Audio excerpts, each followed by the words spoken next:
नमस्कार, आप देख रहे हैं एसबीटी न्यूज़। पेश है 10 फरवरी गुरुवार सुबह 6:15 बजे राजस्थान की बड़ी खबरें। ये वीडियो आपको कैसा लगा कमेंट बॉक्स में जरूर लिखें।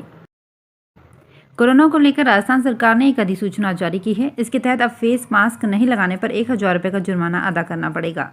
अधिसूचना के मुताबिक कार्यस्थल, निजी सरकारी शैक्षणिक संस्थान, कारखाने, शॉपिंग मॉल, बैंक, शोरूम, बाजार में कर्मचारी ग्राहक को फेस मास्क लगाना अनिवार्य है। प्रदेश में कोरोना के केस कम होते देख लोग लापरवाह होने लगे थे। सरकार ने भले ही कोरोना की पाबंदियों में ढील दे दी, पर संक्रमण रोकने के लिए नया कदम उठाया है। अब पब्लिक प्लेस यानी कार्यस्थल, निजी सरकारी शैक्षणिक संस्थान, कारखाने, शॉपिंग मॉल, बैंक, शोरूम, बाजार में कर्मचारी ग्राहक यदि बिना फेस मास्क के पाए गए तो उन्हें 1000 रुपये जुर्माना भरना पड़ेगा। इस संबंध में राज्य सरकार ने अधिसूचना जारी कर दी है। अब प्रदेश की पुलिस इसे सख्ती से पालन कराएगी।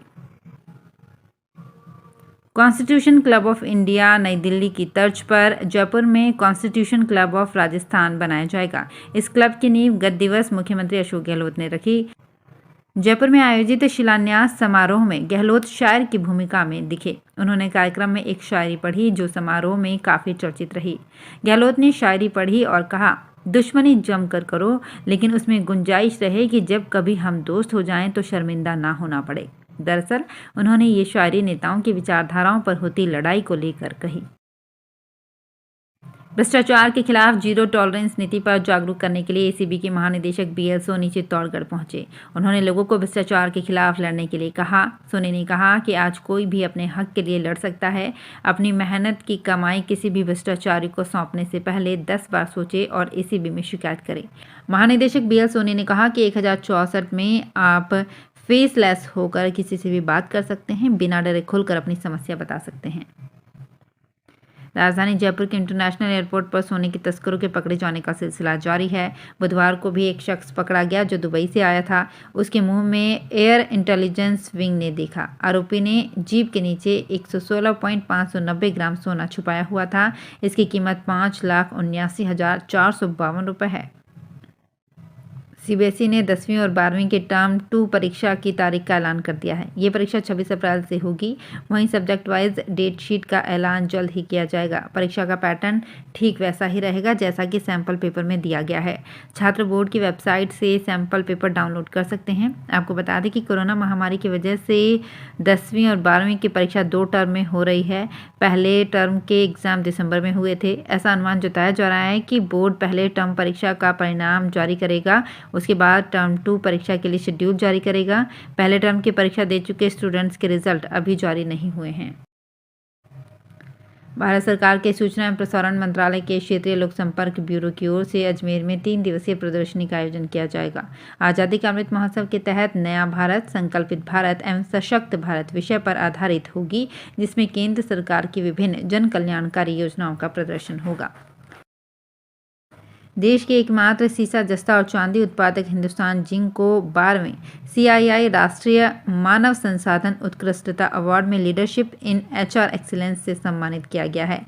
कंपनी को कठोर CII आंकलन में बैंड बैरियर में स्कोरिंग, मानव संसाधन उत्कृष्टता में नेतृत्व के लिए सराहना मिली है। ये पुरस्कार भारतीय उद्योग परिसंघ द्वारा प्रदान किया गया। देश में इन दिनों संस्कृतियों का टकराव जोरों पर है। हिजाब विवाद के बाद भक्तों को उनके पापों के प्रायश्चित करने के लिए 12 ब्राह्मणों के पैर धोने की प्रथा का मामला सामने आया है। केरल हाईकोर्ट ने एक अखबार की खबर पर संज्ञान लेते हुए त्रिपुनिथुरा के श्री पूर्णाथ्रयीसा मंदिर के कोचिन देवस्वम बोर्ड को नोटिस भेजकर जानकारी मांगी है। महाराष्ट्र सरकार की तरफ से सुपरमार्केट और वॉक-इन स्टोर में शराब बेचने की अनुमति के बाद सामाजिक कार्यकर्ता अन्ना हजारे ने भूख हड़ताल पर जाने का ऐलान किया है। उन्होंने कहा कि वे 14 फरवरी से अनशन पर बैठेंगे।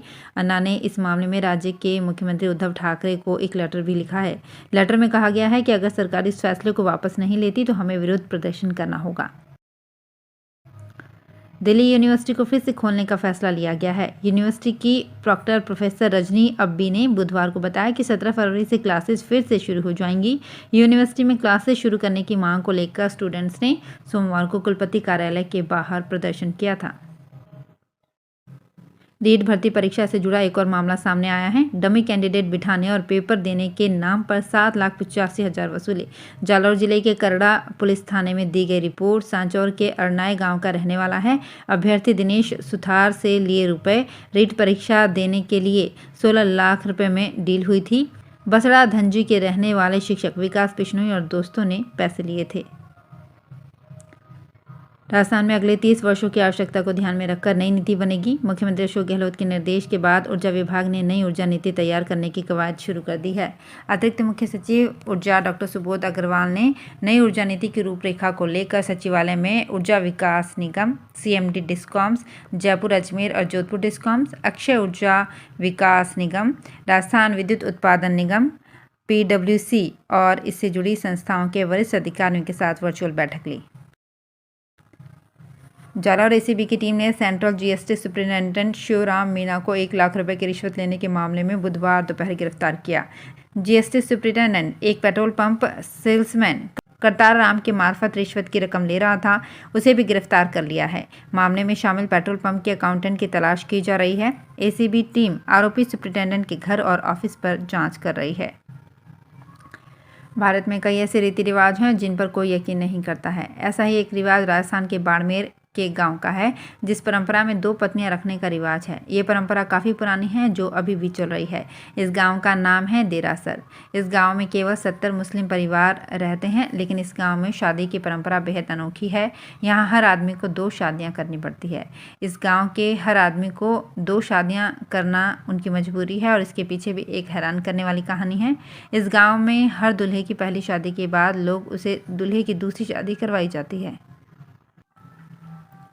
दौसा जिले के रेल यात्रियों के लिए अच्छी खबर है। रेल सूत्रों की माने तो वो दिन दूर नहीं जब जल्द ही दिल्ली अहमदाबाद रेलवे ट्रैक पर सवारी गाड़ियां 140 किलोमीटर प्रति घंटे की रफ्तार से दौड़ती नजर आएंगी। इसको लेकर रेलवे की ओर से कार्य तेजी से चलाया जा रहा है। ट्रेनों की स्पीड बढ़ाने के लिए 6 वेव स्विच पॉइंट लगाने का कार्य युद्ध स्तर पर चल रहा है। साथ ही अन्य आवश्यक कार्य भी जारी हैं। इसको लेकर बुधवार को DRM Narendra Kumar special train से बांदीकुई पहुंचे। प्लेटफॉर्म नंबर 2 पर उतरकर सीधे कैबिन टावर पहुंचे। यहां यार्ड में लगे पॉइंट्स की बारीकी से जांच कर रेल अधिकारियों को आवश्यक दिशा निर्देश दिए। तो फिलहाल इस बुलेटिन में इतना ही। फिर हाजिर होंगे कुछ और बड़ी खबरों के साथ। ये वीडियो आपको कैसा लगा, इसे लाइक और शेयर जरूर करें। धन्यवाद। SBT न्यूज़ के और भी वीडियोस को देखने के लिए हमारे चैनल को सब्सक्राइब करें और नोटिफिकेशन पाने के लिए बेल आइकन को प्रेस करें।